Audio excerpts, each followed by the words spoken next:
Good morning, everybody. I'll take the liberty of welcoming everyone from Rise and Resist, from Empire State Indivisible. What we have in common in this moment is that we've all joined the fast, a serial fast to support the excluded workers who've been on hunger strike for now 22 days at Judson Church and in different places in New York. And ordinarily this is an occasion for us to for fasters to pass the baton to upcoming fasters. Today, I think we'll just take the opportunity to reflect on, for a couple of minutes, on what this has been for each of us. And there are three people that have to leave early. So Kelly, do you want to start? Yes, thank you. Thank you, Livy, so much for inviting us to do this together with Rise and Resist. This has been, I think for many of us, a really great experience to be in solidarity with the Fast for the Forgotten. And it is just so amazing to see these hunger strikers and their incredible strength during this time. And those that are in their 22nd day now is Sixta Leon, Ruby Correa, Anna Ramirez, and Felipe Idrovo. And I know that there are many others who are on 10, 11, 12 days. And just that, I think a lot about, I think I put it in one of my emails, what Jabari said, that when we were up in Albany, the millionaires and billionaires are just calling Governor Cuomo. And, for the rest of us, we have to be protesting and, and then thinking about these folks who are literally putting their bodies on the line. It's just incredible. It's not right. This is not how we should have to inform our policy, for people to have to sacrifice so much. It should be just good policy for all of us to be taking care of one another in New York. And this has just been, I think, one of the most difficult things in this, like thinking about the budget, all the work that we've done, and then to think that we might raise revenue and leave out part of our community is just, it's just not right. And so I'm just so grateful for all of you who have, stood up to be in solidarity with the hunger strikers, with the essential and excluded workers. I just want to call out everybody from the ESI side that took part. Brooke, thank you so much. Elizabeth, Mike King, Nick, Danielle, Allison, Becky, Kelly, Mary Ellen, Ben, Anita, Richard and Ross, Ricky, Josh Daniels, Simone, Mary Ellen, and Alina, Trish, Alan, Christine, and Alex. And I think that covers everybody. So thank you, everybody, for doing the sacrifice in solidarity with the Fast for the Forgotten. This is something that's so important, and I think we're going to get some success. Maybe not all that we want, but this is just so important for all of us to be in solidarity with our brothers and sisters who have really suffered in this last year. So just want to really say I so appreciate everybody, and that everybody has taken part in this. So thank you so much. Kelly, thank you for organizing that enormous thing and that inspired us to do our thing. You did a fabulous job. Who else of the early leavers would like to speak? I'd go ahead and take the floor. Okay. Thank you, Livy. Well, first of all, I'd like to thank all of you for participating in this 24-hour fasting for the hunger strikers, in solidarity for the hunger strikers. This means a lot to me. I'm part of a district where there's it's a working class community, and there's a lot of immigrants. The majority of them are immigrants, most of which are undocumented and have been left out of financial help from our government. And, inclusive of my best friend who is undocumented, and he has suffered financially from this pandemic. So it means a lot to me that this movement, I would call it, we need to fund these essential workers, because he has been out there throughout the pandemic and working in the kitchen, which is where I met him. I worked alongside him in the kitchen, and I know, I sympathize with every single one of those workers, because they have families, they have children who are natural born citizens of this country, and they deserve the respect that they deserve respect, and so thank you all. I appreciate you for, being in solidarity with the hunger strikers. It means a lot to me. Thank you, Ellen. Brooke, you also have to leave? Yeah, I don't have a lot to say. Just I wanted to thank Kelly for organizing. I was really honored to be part of this, and I've just been really humbled seeing the actual hunger strikers fighting for themselves, and being out there every day. I know that they're part of our community, and they helped lift us up during a difficult time, and it's our turn to fight for them. So thanks to everybody. Thank you, Brooke. Jenny, excuse me, Jenny, I'm seeing that you have to leave. Would you like to say something before you go? She just left, Libby. She got out the door too fast. She's just finishing her second fast, and she says solidarity means so much. I could not agree more. Would someone else like to share their thoughts? Maybe somebody who's finishing their fast today? Yeah, go ahead, Nick. Sorry, I just muted. I just want to say that I'm really glad to have taken part in this. I think it's very meaningful for us to do. But I always think about the real heroes in this, and those are those people down at Judson Church, who, I can do 24 hours. Even at my age, I can do 24 hours. I can come back a second time and do another 24 hours. And I'm really glad that I did. But those people are the real backbone of what we're trying to do here. So thank you very much, all of you. Thank you, Tim. Thank you, Nick. I was looking at Tim's name. Anybody? Jackie. Thank you. And thanks for the folks from Indivisible for being here and helping motivate us. I am finishing just a 24-hour fast, and it's the first one that I've done during this relay because fasts are really hard. So I wanted to speak because I don't want to go last, because one of the things that gnawing hunger does for me is makes me really irritable and really angry, and I haven't broken my fast yet. So I wanted, the gnawing hunger started about 5 o'clock yesterday, and it's only gotten worse. And I just tried to keep kind of chanting day 21, because I couldn't multiply what I was experiencing by 21 days. There's no math for that. So I totally agree with what Alan said. I'm also living in a mostly working class immigrant of color neighborhood. He used the word movement, and that word can be used too easily. But Fund Excluded Workers is a coalition, and there will be work to be done after whatever comes down from the state comes down. And I think I just wanted to say, I know I'm taking up time, at some point in my gnawing anger and hunger, I really thought what I knew about the hunger strike. It is a strategy often of the dispossessed, of the most dispossessed, of people in detention centers, of people in prisons and jails, people under colonial occupation, of migrant farm workers, people in Guantanamo Bay. And I think I felt my body revolting because I'm not used to being so dispossessed. I was revolting against the sacrifice of not being able to feed myself. So I want to use some of my gnawing anger to continue to fight for my neighbors and the workers who have fed me literally during the pandemic and before and after. So again, thank you to all. Let my anger dissipate, but I wanted to express that and thank the collective, because I never would have done this without the collective action. Thank you, Jackie. That's such, every time someone speaks, there's a new perspective, a new important perspective. I'll take a second to read something from a just request of somebody who couldn't be here today.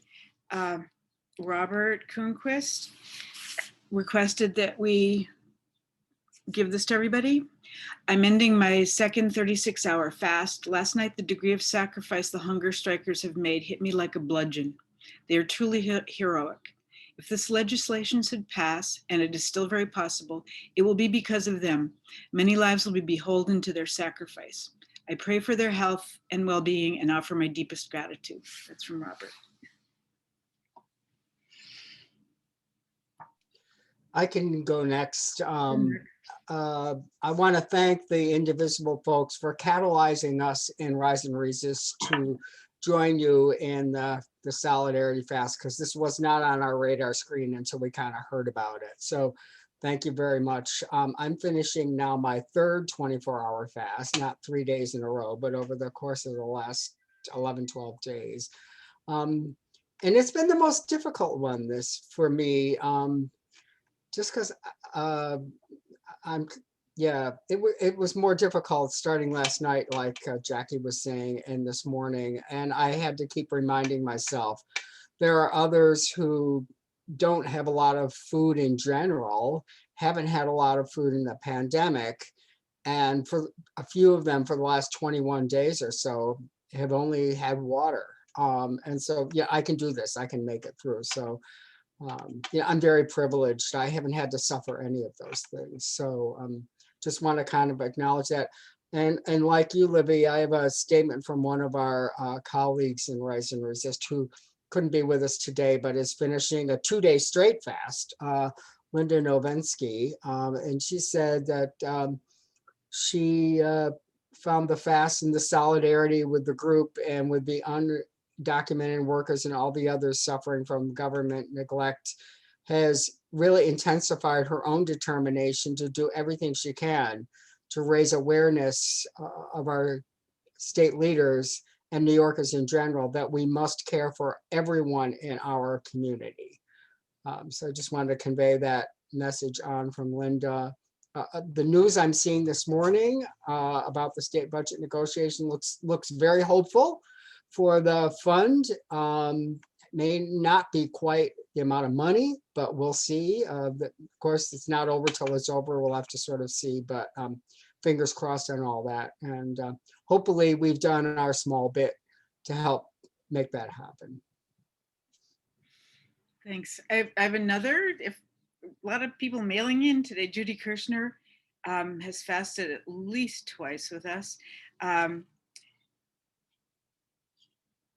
Thank you for the opportunity to stand in solidarity with the excluded workers. I felt that joining Rise and Resist Fast for the Forgotten was the least I could do to show support for essential workers who supported me and everyone else during the pandemic and were then excluded from all financial aid. They have suffered greatly. I admire the courage and strength of the hunger strikers. Their fate is in the hands of our state legislators. A bit of truth at the end there. Deha.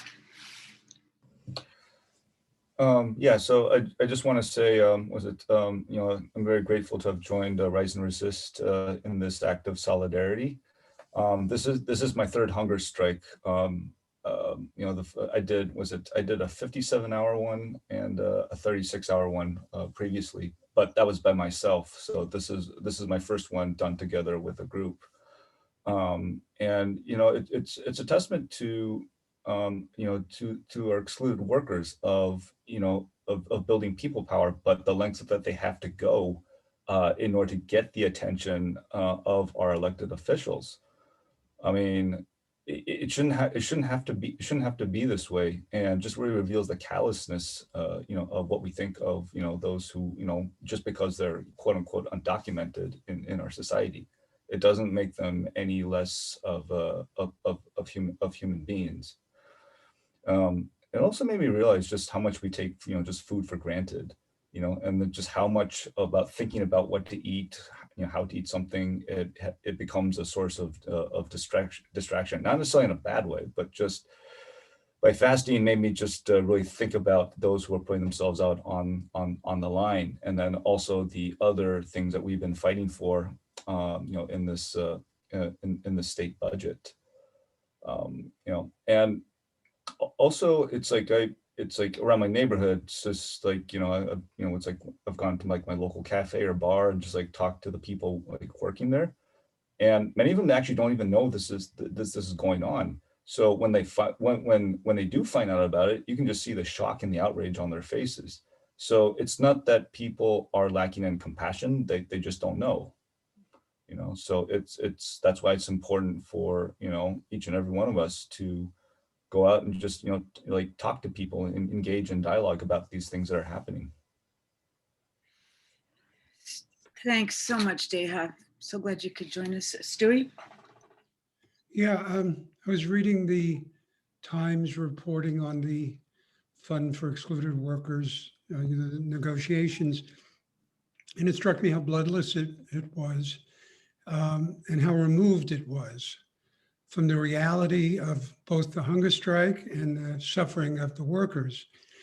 And it reminds me of something I have to be aware of in myself as I do activism, is to constantly try not to keep myself removed from the reality of what I'm protesting, because it's really easy for that to happen to me. It just becomes kind of theater, and you get lost in the words and the chants and it's, of course, it's all necessary, but it's also necessary to take a breath and absorb what all of this means for real people in the world. And that's what this hunger strike, watching the hunger strikers at Judson especially did for me. And thank you for all of you. Thanks, Stewie. I think I saw Danielle first. Hi. Because I didn't grow up in New York, I always try to take myself out of New York because we tend to be very centric to New York, especially New York City. And I knew that this, thinking about this in a bigger picture, I knew that this was gaining traction, and perhaps this is an area where New York, even though it's not going to be what we want perfectly, it's somewhere where we're leading. When I started getting calls from my parents who are retired in South Carolina, and my dad saying, this is a great thing. This is a great thing that's happening. It's a shame it has to be done this way, but if New York can do it, then we can spread it to the country. This morning, I got a text from my ex who lives in Texas, same kind of message. So it may not be what we want perfectly, and it shouldn't have to be that people have to fast for 3 weeks so that we get it. But the fact is, this is why we do this, so we can lead, so we can get it for our own state, but then we can also take it for our whole country and make this the policy and not the exception. Thanks, Danielle. Hey, Leon, did I see you next? I think I did. Yeah, I'm gonna keep it short. Just I think the physical manifestation, the actual stopping eating, even though it's short and relatively not that hard, it brings you into the consciousness of what's going on. It kind of makes you feel it a little more differently, and it reminds me of my own part in, we all live in a society that allows for this, and we all benefit from a society that allows for this. I eat relatively easily. I haven't struggled during the pandemic right now, and that is built on the backs of other people that are sacrificing a lot and continuously sacrifice. And so the least I feel like we could do is support, and feel it in your own body reminds you constantly that I'm part of this, I'm part of the problem, I'm part of the solution. Thanks, Leon. Hey, Mary Ellen. So I just wanted to say that I've done a lot of actions over the past 4 years, a whole bunch of varied experiences. And I have to admit that this one was a real lived experience in every aspect. It was obviously the nourishment aspect of it. I participated in a 48-hour fast and then a 24-hour one. And just echoing what everybody else said as far as nourishment, as far as reaching for food and breaking those habits, but more about the lived piece is just going down to Judson Church at one point and observing what the area was like and their tent there, and then going to the press conference and hearing all of everybody's contributions and insight, and then having these 11 o'clock calls with everybody, or also sharing on social media and provoking people to do something as well. And then finally, the ceremony that took place Easter Sunday. And as I said, I can't say this enough, is just the empathy as well is really important for me in putting my feet in other people's shoes. It truly was a lived experience, a living experience, action. And I was very happy to participate as both a member of Rise and Resist and then also Indivisible. And I see a few of my friendly faces here too. And I'm so thankful to have been able, hi Nick, hi Trish. I'm so thankful to be able to have shared this experience with all of you. And again, the collective experience. I hope and I really pray that the hunger strikers and everyone else that's affected directly know that we're here for them. And in our collective experience, in this lived experience, they were always on our minds and we always had them on our best intentions in our hearts. Thank you so much, Marilyn. Simone has to leave. Simone, you want to quickly share with us before you go? Yeah, sure. Good morning, everyone. I'm really grateful that I had the chance to share in this experience with all of you as well. It was my first time doing a hunger strike. I fasted for 24 hours. I'm co-director of Jahaji Sisters. And, you know, ever since the pandemic started a year ago, we've been working one-on-one with so many Indo-Caribbean excluded workers who just lost their jobs overnight, right? Undocumented new immigrants to this country from Guyana and Trinidad who are like nannies and restaurant workers and other kinds of low-wage workers. And we've just seen firsthand how they're struggling and just really having a hard time supporting themselves and supporting their families. And it just felt deeply personal being able to do this fast for them and to know, you know, to do it in solidarity with all of you, because it's not just my community, it's so many communities of color right now that are struggling in this way. And this collective effort to put pressure on our government to actually do something about it, to actually pass this fund, it just felt like the right thing to do. So I'm glad that I was able to do this with all of you. And I really, you know, it's sad that this is what it takes, right? Like, I know there are people who have been doing it for weeks. I only did 24 hours. I can't imagine the folks who've been doing it for days and weeks already. So it sucks that this is what it takes, but let's hope that our fund gets passed for our folks. Glad you could join us, Simone. Take care, everyone. Be well. Right. Everyone's pointed out, can't say it enough, that the doing this with people was so important. I never would have done 3 days if I hadn't had you guys look forward to it 11 every day. It's very important. Who has not had a chance to share? Oh, Anne, go ahead. I'll just echo what Libby just said and what everyone has said. I think organizing collectively is and with the thought that who we're uplifting are the folks who are actually in Judson and all the essential workers who are struggling and haven't had any help all year, is really important. I hope we made a dent. I don't know if we made a dent, but I think